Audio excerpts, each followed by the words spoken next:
Our next speaker is Dr. Noah Davidsohn, who earned his PhD in bioengineering from MIT and completed a postdoctoral fellowship in George Church's lab at Harvard, focusing on gene therapy and aging. He is the CSO and co-founder of Rejuvenate Bio, a biotechnology company spun out from Harvard and George Church's lab. Hello, thank you. Yes, Noah Davidsohn, CSO and co-founder of Rejuvenate Bio. And I'm excited to tell you about the practical way that we're trying to take longevity science and turn it into a therapeutic that we can actually get to people and make everybody younger and healthier. And so there's a societal crisis going on right now where we're spending $1 trillion more on people age 65 and older than we are on people under 18. And disproportionately, people age 65 and older only make up 35% of the population, yet 50% of the healthcare spending is going toward them as well. And this is all due to chronic age-related diseases. And ironically, the better our healthcare system gets, the worse this problem is going to be, because they treat individual diseases and they're really good at prolonging your life with these individual diseases.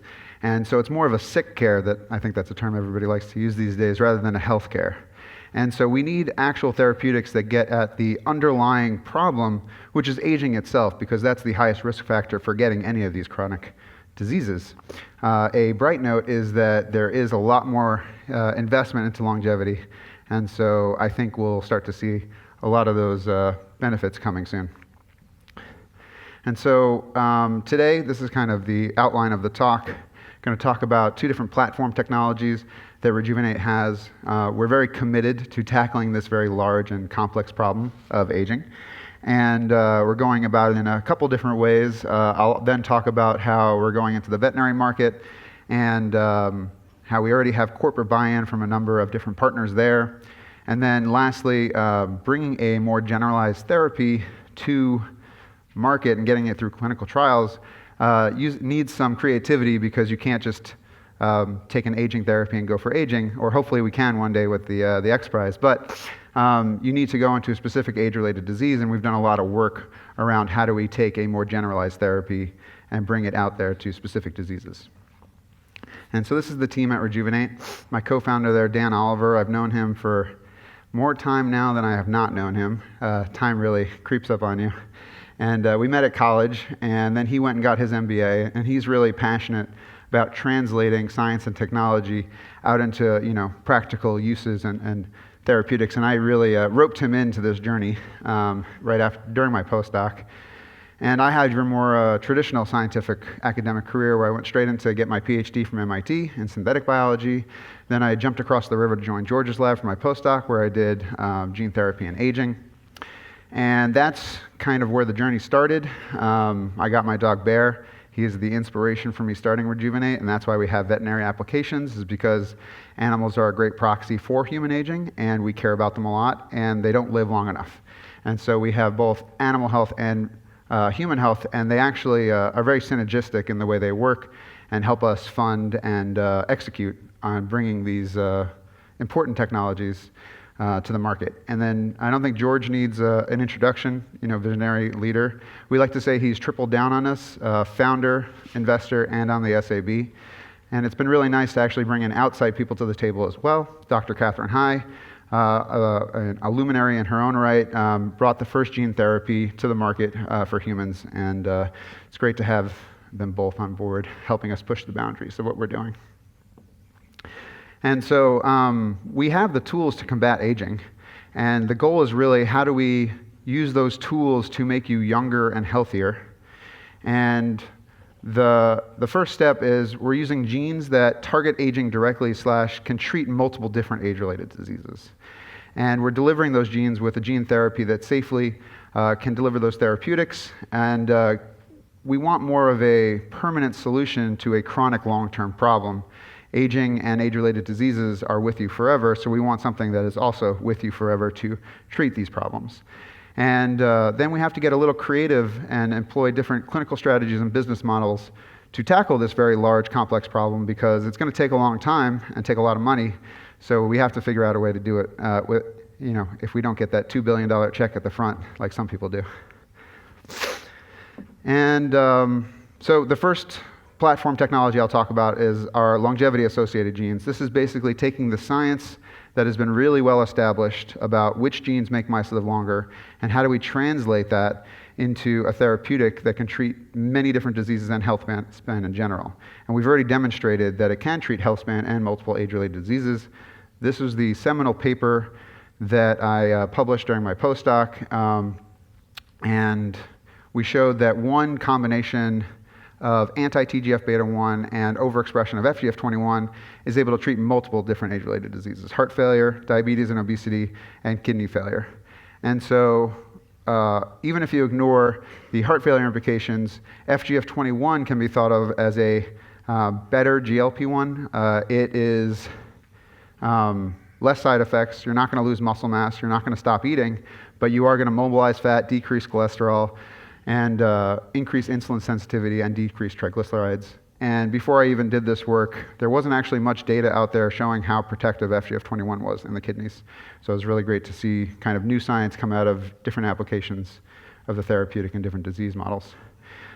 We also were able to show, with a collaboration with the Belmonte lab, while they were still at the Salk, that two other combinations of genes, Clotho and TGF, are really good at treating osteoarthritis. And this has been partnered up for our animal health that I'll get into later. And so this is another really exciting platform technology that we have.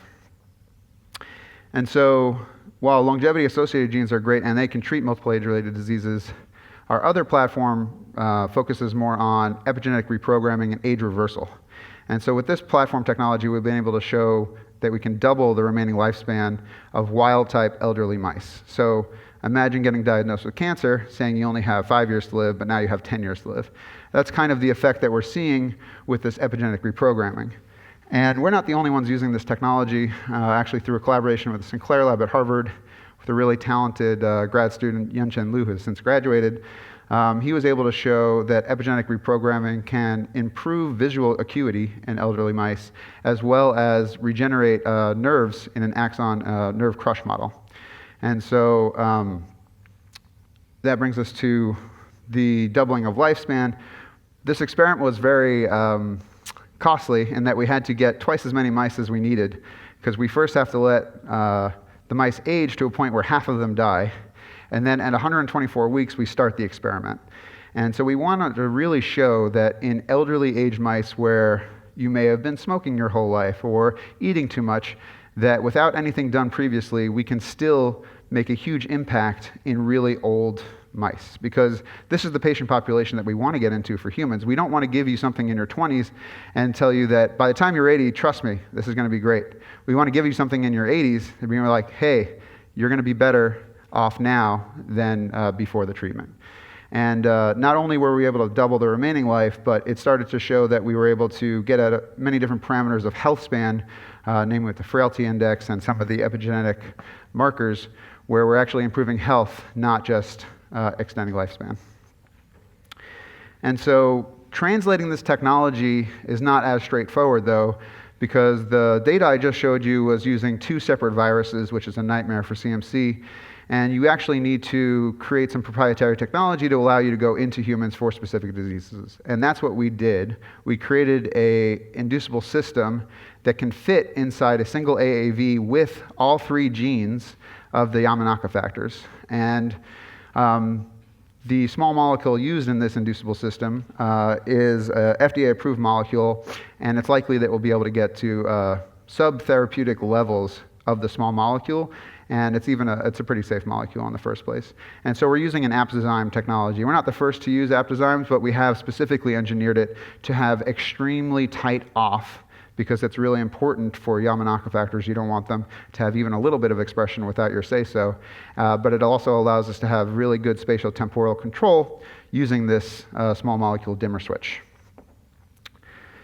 And so the couple areas that we're going into with this epigenetic reprogramming technology are neuro as well as musculoskeletal and cardiac indications. And in the neuro space, we're looking at ALS as a first indication, directly related to your age. As you increase in age, it directly is the biggest risk factor for getting ALS. And so there is some intrinsic ability for you to resist ALS when you're young. So the hope here is that we can reprogram the cells to be young and have that resistance again to get rid of the disease. And similarly for FSHD, not so uncoincidentally with the X Prize, but as you get older, FSHD gets worse, and you get more fibrosis, and you're unable to keep up. The muscle cells start to die. So we're hoping that we can get that stress resistance back into the cells by reprogramming them to a younger state. And so now I'm going to switch gears a little bit and go back to our first therapeutics, but show you some of the positive data that we have in the veterinary market. In a blockbuster indication, which is mitral valve disease, about 7% of all dogs get mitral valve disease. So we're talking millions of dogs per year. We've signed 5 different commercial partnerships with leading animal health companies, and we have 3 other potential partnerships in negotiation that we're hoping to close by the end of the year.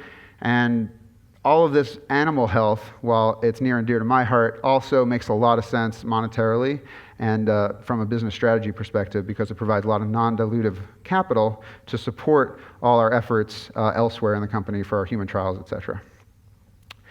And so one of the most striking things that we've done so far at Rejuvenate is this long-term study in people's pets. It was really surreal to actually inject someone's pet with a therapy I created in the lab during my postdoc. And what we're seeing is that we're delaying progression of this disease by 1 to 2 years in the actual pet population, in people's pet population. And what you're seeing here is the blue line is placebo control, and the green line is the current best-in-class medicine called vetmedin. It delays progression about a year and a half to 2 years based off placebo. We've overlaid our data on top of this publication to show what RJB01 plus pimobendan can do, and we're really excited about this. It also shows a increase in heart output as well as a decrease in heart remodeling. So there's a complete story here where we're delaying progression and we're increasing heart parameters through echocardiograms. So very excited about this. This is completely partnered off with Phibro Animal Health for the US rights, and then we actually just announced a partnership with Protect Vet for the Asian rights of this therapy. And so we're really excited about both partners. Just announced that yesterday, so that's why it's not on the slide. And really excited about both partners, and excited to bring this therapy to market to animals, hopefully in the next couple of years. We've also done another partnership with leading animal health company that we can't disclose, but that is for the osteoarthritis therapeutic, and they're going to supply all development and commercialization costs. And so we're really excited about that partnership as well, because osteoarthritis is one of the biggest problems pet owners can actually see and can feel bad about. And a lot of times people are putting their pets down because they're not mobile anymore. And so really excited to get that therapeutic out there as well. And so lastly, I wanted to go into some of the work that we're doing on kind of our clinical work and how we take a generalized therapy and create a very specific niche for us to get into the clinic and into humans and eventually expand out from there, because these therapies should be broadly applicable, but gene therapy has normally been a rare disease kind of niche type therapeutic, but we're not like that.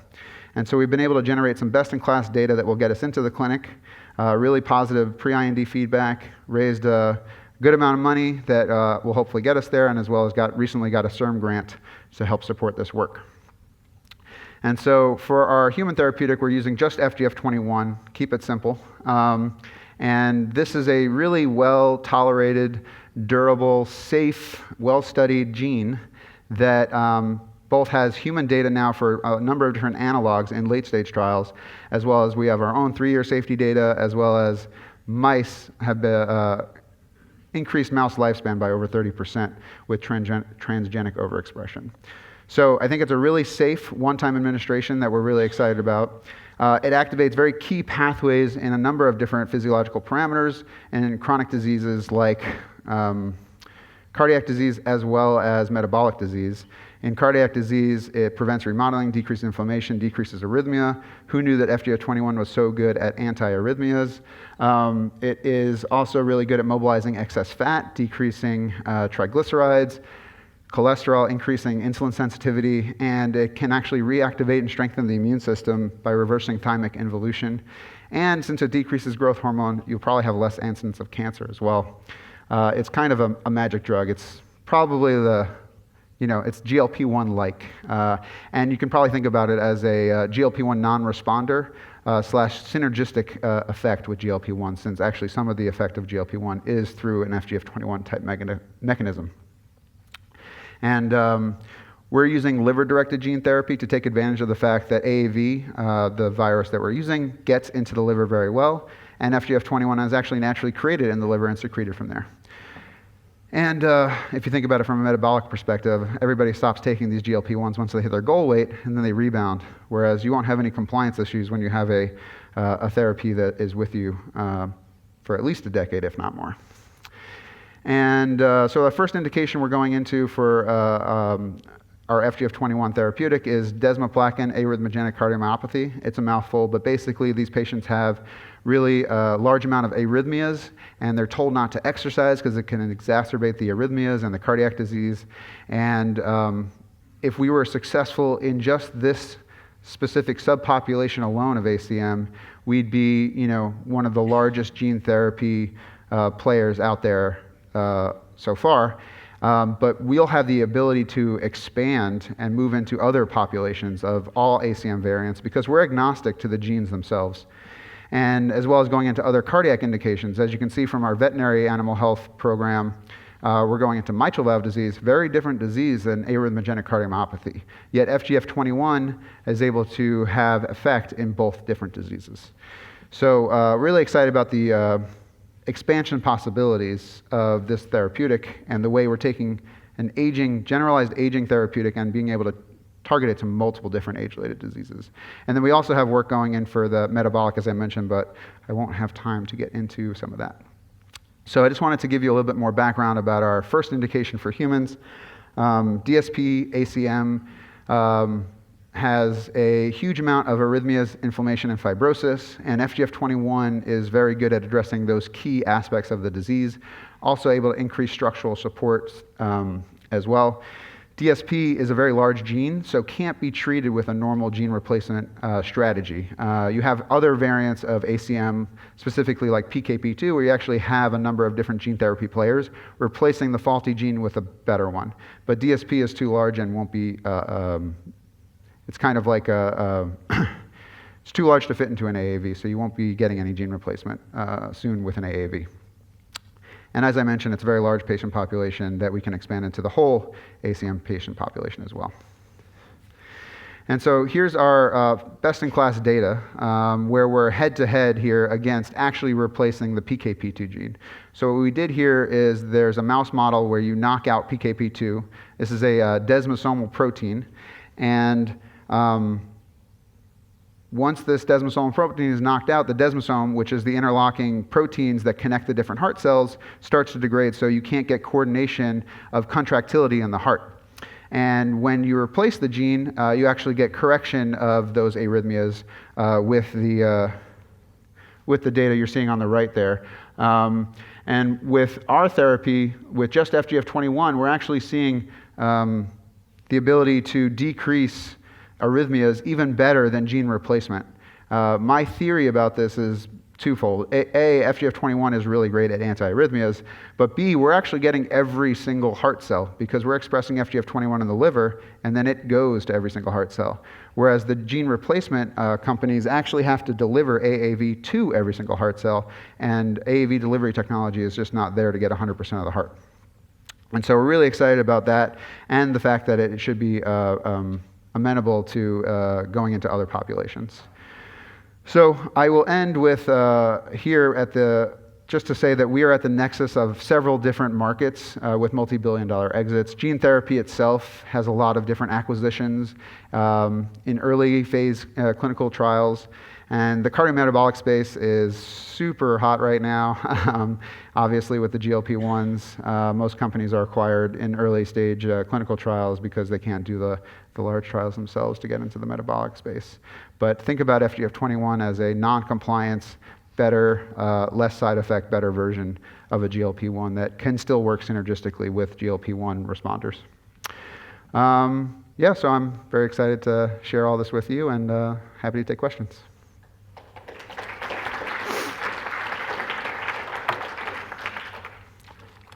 Great presentation, congratulations. Two questions. The first one is, are any arrhythmias not susceptible to improve with your therapy? And the second question is side effects. Yeah, we haven't tested all the different types of arrhythmias. These are specifically preventricular complexes, PVCs, and we think it should work for atrial fibrillations and the other thing as well, because the way FGF21 works is it re-regulates calcium signaling as well as sodium channels. And so depending on the mechanism of action of each individual arrhythmia, it should work in most arrhythmias for that reason, just because it's usually some combination of calcium signaling with something else. So side effects. Haven't seen any really negative side effects so far. What you see with FGF21 analogs that are in human clinical trials is similar side effects that you see with GLP-1s, but I think it's more of a class effect of having the levels go up really fast and then come back down. And you get that nausea side effect that kind of goes away over time. With the FGF21 gene therapy, we haven't seen any negative safety signals or reported side effects from the pets that we've injected with their owners. And they're very passionate if they're enrolling their dog in a clinical trial. So we would hope that they would see, if they saw something, we would hear about it. So. Great talk, and really exciting there's FGF21 as a target. Just thinking about this as a gene therapy for aging, that might be a regulatory sort of tough nut. So have you thought about the biologics? And if not, why not? Is it a IP play? And then secondly, are there ways to activate upstream FGF21 in the liver? There probably are ways to increase FGF21. You can naturally increase FGF21 by exercising and not eating. But it doesn't get to the levels that we get with our gene therapy. We're talking 10 to 50x higher than natural levels. Can you get that with the biologic? So it's tough with the biologic because you're not actually, a lot of them are in the they're doing milligrams of the protein and then having micrograms of it in circulation, and we're in the nanomolar range for our gene therapy, but we have equal effect in the nanomolar range with natural FGF21 that a lot of these analogs have with 10x higher or 100x higher, 1,000-fold higher amount of protein. So I don't think the analogs are quite activating the pathways well enough. And you see this with weight loss. You actually don't get as much weight loss as you move up into primates and humans with these analogs compared to natural FGF21. Nobody's taken natural FGF21 into humans yet, but in primates, natural FGF21 still causes robust weight loss, whereas these analogs are starting to lose some of that weight loss effect. And I think it's something to do with the cyclic levels, as well as it's not activating the pathway enough. So I think gene therapy actually will solve some of the answer to why we're not getting as much weight loss in humans with the FGF21. And then from the first question, that's why we're not going after aging directly. We're going after specific diseases. And if you're in the GLP-1 space, that's, 100 million people? So I think the goal is really to get it to as many people as possible. And by going after very large disease prevalences, you can get it into the hundreds of millions, if not everybody. And with the really good safety data that I'm expecting, there won't be as much question as giving permanent gene therapy for a non-serious disease. So that's the hope.